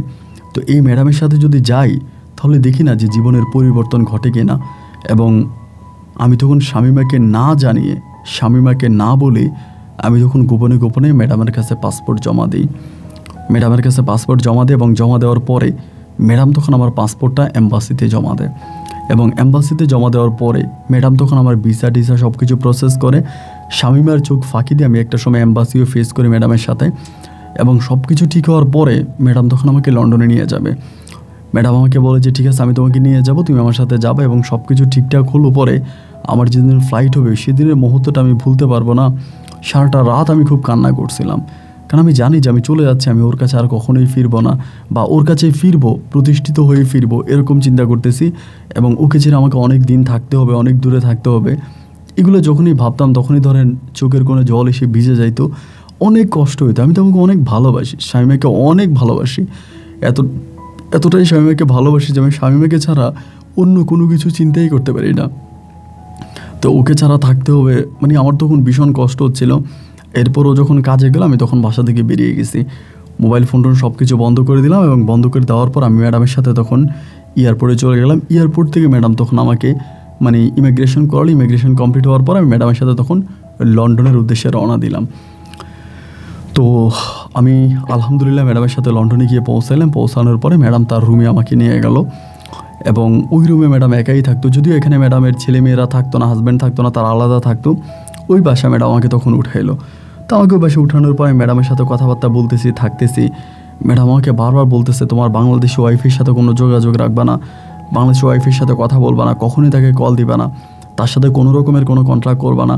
তাই আমি বললাম যে ঠিক আছে, আমি তার সাথে কেন কন্ট্রাক্ট করব বা কেনই বা আমি তার সাথে কথা বলবো? তার সাথে কথা বলার তো আমার কোনো প্রয়োজন নেই, আমার তো তুমি আসো, মানে আমি তোমার সাথেই থাকবো। এরকম করে ম্যাডামের সাথে আমি প্রায় 20-25 দিনের মতো থাকলাম। থাকার পরে আমি ম্যাডামকে রিকোয়েস্ট করলাম যে আমি একটা চাকরি করব, আমাকে আপাতত একটা চাকরির মানে ব্যবস্থা করে দাও। ম্যাডাম তখন আমাকে বলতেছে যে না, আমাকে চাকরির ব্যবস্থা করে দিবে না। তো অনেকগুলো দিন এখানে থাকলাম, কিন্তু আমি আর শামীমের সাথে কোনো যোগাযোগ রাখলাম না, শামীমের সাথে কোনো কথা বললাম না। দীর্ঘদিন এখানে থাকার পরে, মানে দীর্ঘ মাস এখানে থাকলাম। থাকার পরে আমি অনেক কষ্টে পরে এই শিরিনা ম্যাডামকে বুঝিয়ে শুনিয়ে পরে একটা কাজের ব্যবস্থা করলাম। কারণ আমাকে তো নিজের পায়ে দাঁড়াতে হবে। আমার একটা টার্গেট যে আমি এখানে শামীমাকে নিয়ে আসব, আমি যে জায়গায় আছি ওই জায়গায় শামীমাকে নিয়ে আসবো। কিন্তু এখানে আমার সময় লেগে গেছে, প্রায় 8 থেকে 9 মাসের মতো আমার সময় লেগে গেছে। 8-9 মাস আমি তখন এখানে কাজ করি, এই জায়গার মধ্যে কাজ করি। এবং 8-9 মাস পর আমি তখন আমার কাজের ব্যবস্থা করছি। এবং করার পরে আমি তখন ওই মানে যে বাড়িওয়ালার নাম্বার আমার কাছে ছিল বাংলাদেশে, যে বাসা আমি শামীমাকে নিয়ে থাকতাম, ওইটি তো বাড়িওয়ালার নাম্বার, আর তো আমার কোনো কিছু নেই। তো লন্ডন থেকে আমি তখন বাড়িওয়ালার সাথে যোগাযোগ করি। তো বাড়িওয়ালার সাথে যোগাযোগ করলে পরে বাড়িওয়ালা আমাকে বলে শামীম এই বাসা থেকে চলে গেছে। তো আমি বললাম যে শামীম এই বাসা থেকে কোথায় গেছে, কোনো অ্যাড্রেস কি আপনার কাছে আছে? বলে না, কোনো অ্যাড্রেস আমার কাছে নাই, কোনো ঠিকানা আমার কাছে নেই, তবে শামীম এখান থেকে চলে গেছে এবং ওর নাকি কি একটা সমস্যা হয়েছে, এই সমস্যার কারণেও চলে গেছে। তো কোথায় চলে গেছে? বাড়িওয়ালাকে বারবার বলি যে কোথায় চলে গেছে, আপনি কি আমাকে একটু ঠিকানা ম্যানেজ করে দিতে পারবেন? বাড়িওয়ালা বলে যে না, আমার কাছে ওর কোনো ঠিকানা নাই, ও কোথায় গেছে তার কোনো সঠিক ব্যাখ্যা আমি নিজেও জানি না। তবে অনেক দিন ধরে অসুস্থ ছিল এবং অসুস্থ থাকার কারণে শেষ পর্যন্ত কই গেছে এটা আমি তোমাকে আর সঠিকলি বলতে পারি না। তো আমি তখন বারবার ওর খবর নিতাম, বাড়িওয়ালাকে ফোন দিতাম। বাড়িওয়ালা খুব বিরক্ত হয়ে যেত, মাঝে মাঝে অনেকটা বিরক্ত হয়ে যেত যে আমি কেন এতটা খোঁজ খবর নেই বা কেন ওনাকে এতটা ফোন করি। তো আমার তো ওই সময় কোনো ডকুমেন্টও নাই, কোনো কাগজপত্রও হয় নাই, তো যে আমি দেশে চলে আসতে পারবো বা আমি দেশে যাইতে পারবো। এরকম করতে করতে করতে করতে একটা পর্যায়ে প্রায় 5 বছরের মতো আমাকে তখন ওই দেশে থাকতে হয়েছে, 5 থেকে 6 বছরের মতো। বাট আমি ওই সময়টাতে শামীমের সাথে একটা মিনিটের জন্য কথা বলতে পারি নাই। শামীমা কোথায় আছে না আছে এর কোনো অ্যাড্রেস আমার কাছে নাই। এবং একটা পর্যায়ে আমার মোটামুটি কাগজপত্র হয়েছে, আমি দেশে গেলে আমার দেশ থেকে যে কোনো সময় ফিরে আসতে পারবো। এই সমস্ত কিছু হওয়ার পরে আমি তখন এই শিরিনা ম্যাডামের সাথে পল্টি নেই। আমি তখন শিরিনা ম্যাডামের সাথে মানে আপনার এক কথায় বলতে গেলে আমি ওনার সাথে বেইমানি করি। ওনার সাথে বেইমানি করে ওনাকে না বলেই আমি তখন বাংলাদেশের উদ্দেশ্যে রওনা দিই। এবং একটা পর্যায়ে আমি বাংলাদেশে চলে আসি। তো বাংলাদেশে আসার পরে আমি তখন বিভিন্ন জায়গায় শামীমাকে খুঁজে বেড়াইতেছি এবং বহু কষ্টের পরে শামীমার নানুর বাড়ির ঠিকানাটা আমি ঠিক করি, মানে নানুর বাড়ির অ্যাড্রেসটা আমি নিই। তো নানুর বাড়িতে যাই এবং নানুর বাড়িতে গেলেও না আমি ওখানেও শামীমাকে পাই না। শামীমার নানু মারা গেছে, ওর মামারা আছে, মামাতো ভাই বোন আছে, মামি আছে। ইনাদেরকে শামীমার কথা জিজ্ঞেস করলে তারা বলে শামীমা অনেক দিন ধরে হসপিটালে ভর্তি ছিল এবং হসপিটালে ভর্তি থাকার পরে শামীমাকে কোথায় নিয়ে গেছে তারা এটা সঠিক বলতে পারে না। তখন বাংলার রাজপথে, আমি সিলেটের রাজপথে তখনই শামীমাকেই খুঁজে বেড়াচ্ছি। খাওয়া নাই, দাওয়া নাই, ঘুম নাই, রাস্তার পাশে যেখানেই কাজ সেখানেই কাজ, এরকম করে ঘুরে বেড়াইতেছে আর বিভিন্ন মানুষের কাছে ওর ছবি দেখে বেড়াইতেছে। কিন্তু ভাই কোথাও ওর কোনো সন্ধান পাইলাম না। ও কই গেল, কোথায় হারিয়ে গেল, আমি কোনো কিছুই বুঝতে পারলাম না। সারাটাক্ষণ কান্নাকাটি করতেছি। রাস্তার পাশে এমন কোনো জায়গা নাই যে আমি ওরে খুঁজি নাই। মানে শুধুমাত্র যে সিলেট তা না, চট্টগ্রাম এবং ঢাকা সহ বিভিন্ন জায়গায় আমি মাসের পর মাস, দিনের পর দিন ওরে খুঁজে বেড়াইতাম। তো কোথায় গেল? আমি যে টেম্পো স্ট্যান্ডে ছিলাম, যে ট্যাক্সি স্ট্যান্ডে ছিলাম, যেখানে আমি কাজ করতাম ছোটোবেলায়, ওই জায়গাগুলোতে গিয়ে পর্যন্ত খুঁজি এবং এই জায়গা ওই জায়গা কোনো জায়গায় আমি তখন বাদ রাখি নাই। কিন্তু শামীমার কোনো অ্যাড্রেস, শামীমার কোনো ঠিকানা আমি তখন আর খুঁজে পেলাম না। বহু দিন পর্যন্ত বাংলাদেশে থেকে গেলাম, অনেকগুলো দিন বাংলাদেশে থেকে গেলাম, কিন্তু অনেকগুলো দিন থাকার পরেও আমি শামীমাকে পেলাম না। প্রায় 4 মাস পরে আমি পুনরায় আবারও লন্ডনে চলে যাই। এবং লন্ডনে চলে যাই। ওর তো কোনো অ্যাড্রেস পাওয়া যায় না, এবং লন্ডনে যাওয়ার পরে তখন ওর ছবিটা বিভিন্ন মানুষদেরকে দিয়ে টাকার প্রলোভন দেখাইতাম যে ওর যদি বের করে দিতে পারে তাহলে 2 লাখ টাকা দিব, 3 লাখ টাকা দিব। এরকম করে অনেক লোকদেরকে টাকার অফার করতাম যে ওকে বের করে দেওয়া যায় কিনা। কিন্তু ওর কোনো অ্যাড্রেস, অনেকগুলো মাস পেরিয়ে গেল, ওর কোনো অ্যাড্রেস আমি খুঁজে পাই না। আর আমি লন্ডনে ব্যাক করার পরে আবার ওই শিরিনা ম্যাডামের সাথে কিন্তু কোনো যোগাযোগ করি না। আমি টোটালি শিরিনা ম্যাডামের সাথে পোল্টি নিয়ে নিয়েছি, এবং আমি ওনার সাথে কোনো কথাই বলবো না, কারণ উনি আমাকে যে কাজে ব্যবহার করতে চাই আমি সেই কাজে ব্যবহার হতে চাই না। তো আমি আরও 3 বছর ধরে লন্ডনে ছিলাম। প্রথমে প্রায় 6 বছর, তারপর আরও 3 বছর, টোটাল প্রায় 9 বছরের মতো। আমি 9 বছর আমার কেটে গেল। আমি তখন কাগজপত্র স্ট্রংলি পেয়ে গেলাম। আমি তখন আবার দেশে আসলাম। তা আমি তখনও আর তারে আবারও খুঁজতেছি।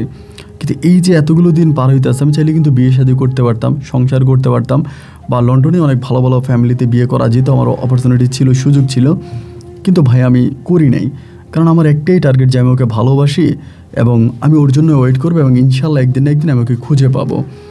তো 9 বছর ওর জন্য অপেক্ষা করা কিন্তু কোনো সহজ বিষয় ছিল না আমার জন্য, অনেক কঠিন। এই 9 বছরে অনেক মেমোরিজ, অনেক স্মৃতি। এমন কোনো রাত নাই যে রাতে আমি শামিমার জন্য কাঁদি নাই। প্রতিটা রাতে যখনই শামিমার কথা মনে হতো তখনই আমার চোখের পানিতে বুক ভেসে যেত, চোখের পানিতে ভালোই ভিজে যেত।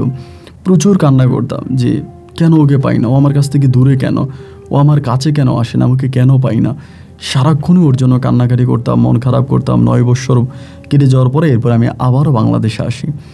তো এবার বাংলাদেশে আসার পরে আমি তখন শামিমার তো ওরকম কোনো পরিচিত জায়গা না, ও যেখানে চাকরি করতো সেখানেও গিয়েছিলাম, বাট তারাও একই কথা বলে যে ওদের ওখান থেকে চাকরি ছেড়ে দিছে। আর ওর তো রিয়েল কোনো অ্যাড্রেস নেই, অ্যাড্রেস ওর নানু বাড়ির অ্যাড্রেস, ওইখানে ওকে পাওয়া যায় না। তো এরপরে কি বলবো ভাই, একটা সময় হলো কি, আপনি হয়তো ঠিক চিনবেন, ঢাকা শহরে এয়ারপোর্টের একটা জায়গা আছে। তো আমি ওই দিন এয়ারপোর্টের ওই দিকেই থাকতাম বেশিরভাগ সময়। ঢাকাতে যদি যাইতাম ওই এয়ারপোর্টের আশকোনা, তারপর আপনার মেরিডিয়ান, ওই সাইডগুলোতে আমি তখন থাকতাম। তো একদিন হলো কি, বিকেলবেলা মনটা খুব খারাপ হয়ে গেল, খুব খারাপ লাগতেছে, কান্না আসতেছে, ওর কথা অনেক মনে পড়তেছে। এতটাই ওর কথা মনে হচ্ছে যে মনে হয় যেন আমার কলিজাটা ছিঁড়ে যাইতেছে। তো এয়ারপোর্ট থেকে আপনার খিলক্ষেতের ওইদিকে যে রেল রোডটা আছে, আমি রেলের রাস্তা ধরে হাঁটতেছিলাম, এমনিই হাঁটতেছি, আপনার প্রায় মাগরিবের আজানের একটু পরে হাঁটতেছি। তো অনেকটা দূর যাওয়ার পরে যে ঝুপড়ি ঘরগুলো আছে না, রেল রুটের পাশে আপনারা দেখবেন যে ঝুপড়ি ঘর পাওয়া যায়। তো আমি কিন্তু ওইখানে সবসময় মাস্ক পরে হাঁটতাম, মাস্ক পরে আর ক্যাপ পরে হাঁটতাম। তো জায়গাগুলো অনেকটা ডেয়ারিং ছিল, বাট এটা আমি জানতাম না। তো এই যে যাওয়ার পরে হঠাৎ করে অনেকগুলো মেয়ে মাঝে মাঝে আমাকে ডাকাডাকি করতো। তো আমি জানতাম যে এগুলো আমি ওভাবে বুঝতাম না যে কেন ডাকাডাকি করে। তো ওই জায়গাটা দিয়ে একটু সামনে যাওয়ার পরে, ঝুপড়ি ঘরের কাছে যাওয়ার পরে একটা মেয়ে আমার হাত ধরে টান দিল। তো হাত ধরে টান দিল, মেয়েটা আমার হাত ধরার পরেই না আমার মনটা জানি কেন ভাই শীতল হয়ে গেল, আমি বুঝলাম না। অনেক মেয়ে তো একটু আগে আমাকে ডাকাডাকি করছে বিভিন্ন ঝুপড়ি ঘরে যাওয়ার জন্য, বাট আমি যাই নাই। আর আমি কিন্তু মূলত কোনো ঝুপড়ি ঘরে যাওয়ার জন্যই এই রাস্তা দিয়ে হাঁটতেছি না বা এই রেল রাস্তায় হাঁটতেছি না, আমি রেলের রোড ধরে হাঁটতেছি। আমার মনটা অনেক খারাপ, ভালো লাগতেছে না, কান্না আসতেছে, অনেকটা একা লাগতেছে, নিঃসঙ্গ লাগতেছে, যার জন্য আমি এটা দিয়ে হাঁটতেছি। তো এরকম করে সামনের দিকে হাঁটতে হাঁটতে মেয়েটা যখন আমার হাত ধরে ফেললো, আমার মনটা জানি কেমন একটু শীতল হয়ে গেল, এবং এই মেয়েটা আমাকে টাইনা ঘরের মধ্যে নিয়ে গেল। এবং ঘরের মধ্যে নিয়ে যাওয়ার পর ওখানে ছোটো বাতি, একদম ঘরটার মধ্যে একদম ডিম লাইটের মতো বাতি জ্বলতেছে। ওই ডিম লাইটের বাতিতে আমি দেখলাম যে এই মেয়েটা আর কেউ নয়, এটা আমার ওয়াইফ আমার ওয়াইফ শামিমা। তো আমি তখন আলোটা ভালো করে ওর মুখের দিকে তাকিয়ে দেওয়ার পরে আমি দেখলাম যে ও, এবং ওকে দেখার পর আমি তখন টান দিয়ে আমার মুখের মাস্কটা খুলে ফেলি, ক্যাপটা খুলে ফেলি, এবং ও আমাকে দেখা মাত্রই ঝুপড়ি ঘর থেকে বেরোয়া দৌড় দেয়। তো ঝুপড়ি ঘর থেকে যখন বেরোয়া দৌড় দেয়, আমি পিছন দিয়ে দৌড়াইতে থাকি। ও সামনে দৌড়াচ্ছে, আমি পিছনে দৌড়াচ্ছি। তো কেন আমাকে দেখে দৌড় দেয় ভাই, এটা আমি জানি না, আমি তখনও জানি না যে কেন আমাকে দেখে দৌড় দেয়। এরকম করে সামনে যাওয়ার পরে হঠাৎ করে অনেকগুলো ছেলে আমাকে অ্যাটাক করে ফেলে ওখানে। ও তখন দৌড় দিয়ে চলে যায়। অনেকগুলো ছেলে আমাকে ধরে ফেলার পর ও তখন ওইখান থেকে ছেলেগুলারে গালাগালি করতেছে। ছেলেগুলারে গালাগালি করতে করতে ওখান থেকে দৌড়ে আবার আমার কাছে আসতেছে, এবং দৌড়ে আমার কাছে এসে বলো, ওরে ছেড়ে দো, ও আমার স্বামী। তখন একটা ছেলে ওরা গালি দিয়া বলে, তোগো আবার স্বামী আছে নাকি? তো ভাই আমি আপনাকে বলে বোঝাতে পারবো না ওই অনুভূতিটা। একটা সময় রেলের রাস্তায় আমাকে জড়াই ধরে চিৎকার করে কান্না করতে শুরু করে। এবং চিৎকার করে কান্না করতেছে আর আশেপাশের মেয়েগুলারে ডাকতেছে, বিভিন্ন মেয়েগুলারে ডাকতেছে, তোরা আয়, তোরা আয়, আমার স্বামী আমার কাছে আসছে, তোরা আয়, ওরে তোরা আয়, তোরা আয়, তোরা ঘর থেকে বেরিয়ে আয়, তোরা ঝুপড়ি ঘর থেকে বেরিয়ে আয়, আমার স্বামী আমার কাছে আসছে রে, তোরা আয়। ঝুপড়ি ঘর থেকে ওই বেশ্যা মেয়েগুলো এক একটা করে বেরিয়ে আসতেছে এবং সবাই তখন ওর দিকে তাকাইতেছে। তখন কখনো কাঁদে, কখনো হাসে, কখনো চোখের পানি মোছে, কখনো সবাইকে বলে এটা আমার স্বামী, যে স্বামীর জন্য আমি কিডনি বিক্রি করেছি। আমি প্রথম ওর মুখে জানতে পারো কিডনি বিক্রি করেছে। আমি তখন বললাম যে স্বামীমা তুমি কিডনি বিক্রি করছো? বলে হ্যাঁ, আমি আমার নানুর কাছ থেকে টাকা পাই নাই, আমার নানু আমারে টাকা দেয় না, আমার মামার আমারে টাকা দেয় না, এত টাকা কে আমারে দিবে? দেখো দেখো আমি তোমার জন্য কিডনি বিক্রি করেছি, আমি তোমার জন্য কিডনি বিক্রি করেছি, আর তুমি আমাকে ধোকা দিয়া ওই শিরিনা ম্যাডামের সাথে লন্ডন চলে গেলা। আর এরকম আমিও তো বড় লোকের ছেলেকে বিয়ে করে চলে যেতে পারতাম, আমি তো যাই নাই। আমি বললাম আমি লন্ডন গেছি, তুমি জানতে পারছো? বলে হ্যাঁ জানতে পারছি, আমি জানছি তুমি লন্ডন চলে গেছো শিরিনা ম্যাডামের সাথে। তার বাসার দারোয়ানি আমাকে বলছে তুমি গোপনে গোপনে ম্যাডামের কাছে আসতা, ম্যাডামের সাথে দেখা করতে, তুমি ম্যাডামের সাথে চলে গেছো। আমি বললাম তুমি এখানে কেন? সবাই তখন বলে এখানে কেন ভাই জানেন না, এখানে মানুষ কি কাজ করে। আমি তখন বললাম স্বামী তুমি আমার সাথে চলো। ও আমাকে বলো কোথায় যাব? আমি বললাম চলো আমার সাথে, আমার সাথে চলো, আমি তোমাকে নিয়ে যাব। ও আমাকে বলে আমি কোথাও যাব না, আমি আপনার সাথে কোথাও যাব না, আপনি চলে যান, আপনি যেই শিরিনা ম্যাডামের কাছে চলে গেছেন আপনি ম্যাডামের কাছে যান, আমি আপনার সাথে যাব না। আমি বললাম তুমি এরকম কেন করতেছো, তুমি এরকমটা কেন করতেছো, তুমি আমার সাথে চলো না প্লিজ, আমাকে তুমি ক্ষমা করে দাও। আমি ওর পা ধরে তখন ওই রেল গেটে, মানে রেল রাস্তার পা ধরে আমি তখন চিৎকার করে কান্না করতে শুরু করি। ওই আশেপাশের মেয়েগুলো বলে যে স্বামীমা যা, তোর জামাই আসছে, না যা থাকিস না, যা। সবাই ওরে বুঝাইলো, বোঝানোর পরে স্বামীমা আমার সাথেই আমার হাত ধরে এই রেল রাস্তা দিয়ে হাঁটতে হাঁটতে একটা স্বর্ণীল জীবনে আসলো। এবং আসার পরে আমি ওর পাসপোর্ট করাইলাম, ওর পাসপোর্ট করানোর পর ওর পাসপোর্টে ভিসার জন্য অ্যাপ্লিকেশন করলাম। অনেক ঝামেলা হলো এবং একটা পর্যায়ে আমি বললাম আমি লন্ডনে যাচ্ছি, আমি তোমার সব কিছু পাঠাবো, তুমি আসো। তো আমাকে বলে তুমি কি সত্যি যে আমারে নিয়ে যাবা নাকি তুমি আমারে নিবা না? আমি তোমাকে অবশ্যই নিব, আমি তোমাকে এখানে রেখে যাবো না, আমি তোমাকে নিয়ে যাব। পরে আমি লন্ডনে আমি যাওয়ার প্রায় 8 থেকে 9 মাস পর ওর ভিসা প্রসেস কমপ্লিট হয় এবং 8 থেকে 9 মাস পরেও তখন এয়ারপোর্ট থেকে ডিরেক্টলি লন্ডনে যাই এবং লন্ডনে আমি ওকে রিসিভ করি। আমার জীবনে আর কোনো দুঃখ রইল না, যে মানুষটা আমাকে একটা নতুন জীবন দিয়েছে, যে মানুষটার জন্য আমি একটা সুখের শান্তির জীবন পেয়েছি, আজ সেই মানুষটাকে পেয়েছি। আমার তো আর কোনো দুঃখ নাই ভাই, আমার তো আর কোনো কষ্ট নাই। আমি তখন ওরে পাওয়ার পরে অনেকটা খুশি হই। ওই সময় আমি একটা হসপিটালের মর্গে চাকরি করতাম, ওইখানে আমার চাকরি হয়। তো ওইখানে আমি চাকরি করি এবং ওইখানে বেতনটা অনেক ভালো ছিল এবং ওখানে কাজ করার জন্যই বিশেষ করে আমার ডকুমেন্টগুলো, কাগজপত্রগুলো হয়। তো স্বামী আমাকে বলে তোমার ভয় লাগে না, তুমি যে লাশের ঘরে চাকরি করো? আমি বললাম না, আমার ভয় লাগবে কেন, এখানে ভয় লাগার কী আছে, আমি আস্তে আস্তে করে শিখেছি, তো এখানে আমি কাজ করি। আর আমি তো ওটার কোনো ডাক্তার না, কোনো কিছু না, জাস্ট ওখানকার হেল্প করে ওদের ডাক্তারদেরকে, অতটুকুই। এরকম করতে করতে তখন আমার সাথে আছে, বাট আমরা বেবির জন্য ট্রাই করতেছিলাম, আমাদের কোনো বেবি হয় না, বাচ্চার জন্য ট্রাই করতেছি, কোনো বাচ্চা কাচ্চা হয় না। অনেকগুলো বছর কেটে গেল, প্রায় 3 থেকে 4 বছর মতো কেটে গেল, বাট ওর শারীরিক অনেক ধরনের সমস্যা দেখা দেয়। ওর তো একটা কিডনি ছিল না এবং বিভিন্ন দিন ধরে ও ওই ধরনের কাজের সাথে জড়িত ছিল, তো যার জন্য ওর শরীরে অনেক রোগ বাসা বাঁধে। তা আমি ডাক্তারের সাথে পরামর্শ করার জন্য কথা বলি, বিভিন্ন ডাক্তারের কাছে নিয়ে যাই, কারণ ওখানে তো মেডিকেল আপনার ফ্রি ছিল, ডাক্তার দেখানো ফ্রি ছিল, মেডিকেল সম্পূর্ণ ফ্রি। বাট এরপরও না ওর শরীরের তেমন কোনো পরিবর্তন ঘটে না, বিভিন্ন ধরনের সমস্যার সমাধান আছে এবং ও হঠাৎ করে একটা মোটা হয়ে যায়। লন্ডনে যাওয়ার পরে হঠাৎ করে ওর স্বাস্থ্য অসম্ভব রকমভাবে বেড়ে যায়। তো আমি থাকতেছি ওর সাথে এবং ওর সেবা যত্ন করতেছি ওরে ভালো রাখার জন্য। এভাবে প্রায় বেশি না 3 বছর মতো আমার সাথে লন্ডনে ছিল। 3 বছর থাকার পর ও বারবার আমার বলতো জানো আমার জানি কেমন লাগে, আমার মনে হয় গলা শুকিয়ে আসতেছে, আমার মনে হয় কেমন জানি লাগে। আমরা প্রতিদিন ডাক্তার দেখাইতাম, মানে প্রতিদিনই নিয়ে যেতাম হসপিটালে। এটা কী হইতো আমি না বুঝতাম না।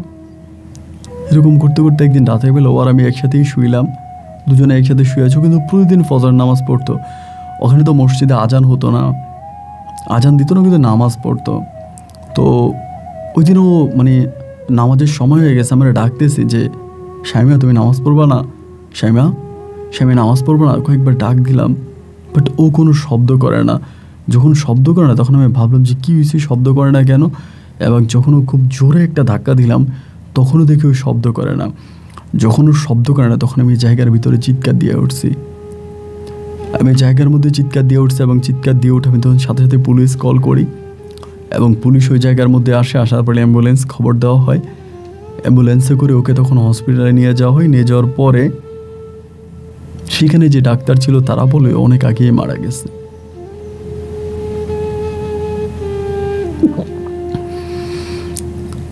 অনেক আগেই মারা গেছে। তো সেখান থেকে আমি সমস্ত কিছু প্রক্রিয়া শেষ করলাম এবং ওর লাশ আমি রিসিভ করে আমার বাসায় আনলাম। নিষ্পাপ ওই নিথুর দেহটা তখন আমার সামনে পড়ে আছে।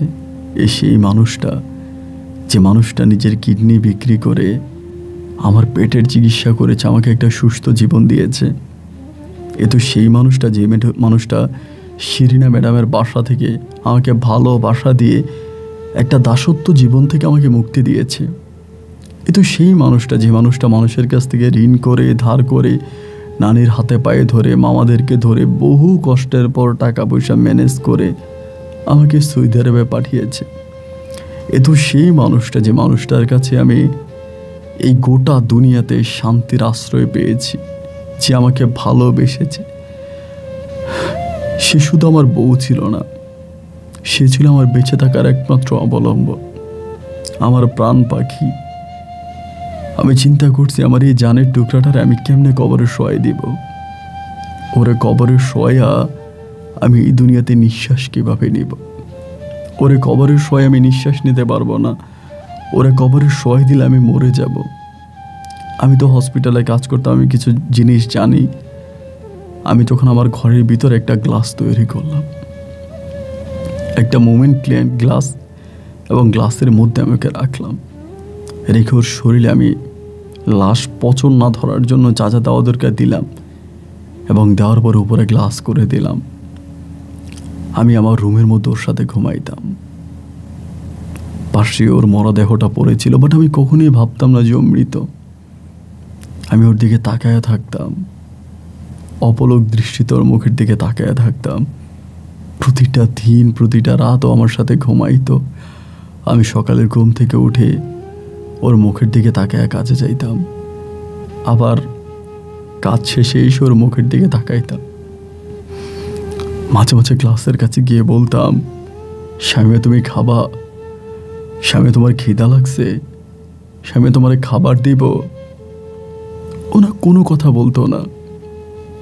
এভাবে একদিন নয়, 2 দিন নয়, 1 মাস নয়, 2 মাস নয়, প্রায় 5টা বৎসর আমি এই লাশটাকে সেরকমভাবে রেখে দিই।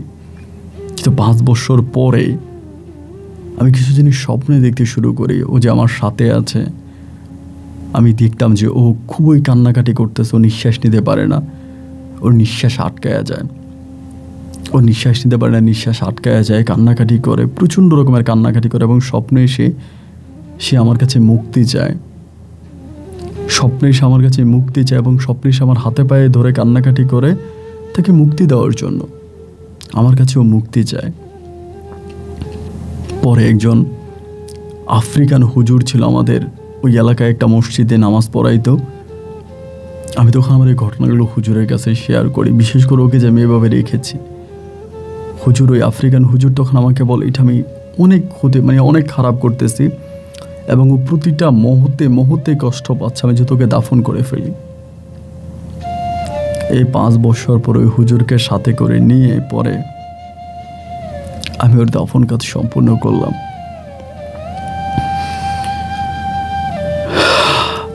2017 সালে আমি ওকে কবর দেই।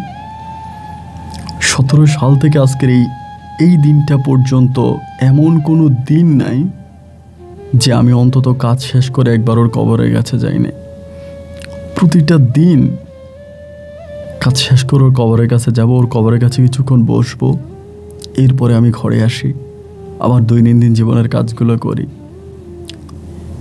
আমি আর ওই শিরিনা ম্যাডামের সাথেও যোগাযোগ করি নাই এবং আমি নতুন করে কোনো বিয়েও করি নাই। ঠিক একইভাবে লন্ডনের মাটিতে এত রঙিন সজ্জিত শহর, এত পরিষ্কার শহর, মানুষের জীবন কত রঙিন, মানুষ কত এনজয় করে, জীবনে কত আনন্দ করে, কত ফুর্তি করে, কিন্তু আমি একটা মানুষ প্রতিটা রাত শুধু চোখের পানিতে বুক বাসাই আর আল্লাহর কাছে প্রার্থনা করে পড়ি, আল্লাহ যত দ্রুত পারো আমাকে তুমি তোমার কাছে নিয়ে যাও, আমি তোমার কাছে যেতে চাই। আল্লাহ আমি তোমার কাছে যেতে চাই, আল্লাহ তুমি আমাকে তোমার কাছে নিয়ে যাও, আমি তোমার কাছে গেলেই তো আমার শামিমাকে আমি ফিরে পাবো। যদি আল্লাহ আমাকে দুনিয়াতে শেষ ইচ্ছাও জিজ্ঞেস করতো যে তোমার শেষ ইচ্ছা কি, আমি চাইতাম যাতে শামিমাকে অন্তত একটা দিনের জন্য ফিরে পাই। জানি তা আর কখনোই সম্ভব নয়, কিন্তু প্রতিদিন শামিমার স্মৃতিগুলো আমি ক্যারি করে বেড়াচ্ছি। জানি না হঠাৎ করে আপনার এই গল্পগুলো একদিন আমার চোখের সামনে বলে, আমার একটা পরিচিত ভাবি, উনিও ওনার বাড়িও কুমিল্লাতে, উনি আপনার গল্পগুলো শোনে। উনি একদিন আমার বললো যে সিরাজুল ভাই আপনি এই গল্পগুলো শুনতে পারেন, একা একা থাকেন, আপনার ভালো লাগবে। উনি কিন্তু আমার গল্পটা জানে। তো সেখান থেকে আমি আপনার গল্প শোনা শুরু করি এবং একটা পর্যায়ে আমিও আপনার ফ্রেন্ড হয়ে যাই। আজ আমার কথাগুলো আপনাকে লিখলাম। আমি এতিম একটা মানুষ, আজ আমার টাকা আছে, সম্পদ আছে, সবই আছে, কিন্তু মনে কোনো সুখ নাই। শামিমাকে ছেড়ে সুখের উদ্দেশ্যে আমি লন্ডনে এসেছিলাম, কিন্তু সেই লন্ডন আমার সব কিছু কেড়ে নিল। টাকা আমি ঠিকই পাইলাম, কিন্তু হারালাম সব কিছু ভাই। যদি পারেন আমার দুঃখের কথাগুলো তুলে ধরবেন। ভালো থাকবেন। আসসালামু আলাইকুম।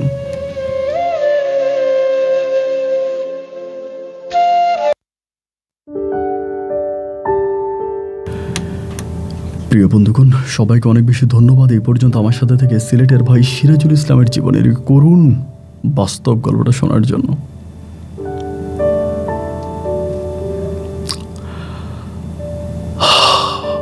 আমাদের এই জীবন কিছু কিছু গল্প আছে যেগুলো যদি প্রকাশ করে হয়ে যায় ইতিহাস, আর যদি প্রকাশ না করে বুকের ভিতর দীর্ঘ শ্বাস হয়ে বের হয়। সিরাজুল ভাইয়ের জন্য দোয়া করি এবং তাকে আমি বিয়ের পরামর্শ দিয়েছি, বাট তিনি এরকম পরামর্শ এর আগে অনেকেই দিয়েছে, বাট তিনি বিয়ে করবে না।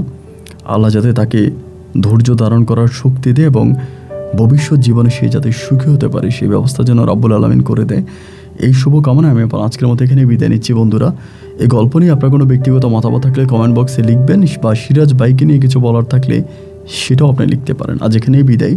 ইনশাআল্লাহ আপনাদের সাথে আমার দেখা হবে আবারও অন্যদিন অন্য কারো বাস্তব জীবনের গল্প নিয়ে। আল্লাহ হাফেজ অ্যান্ড আসসালামু আলাইকুম।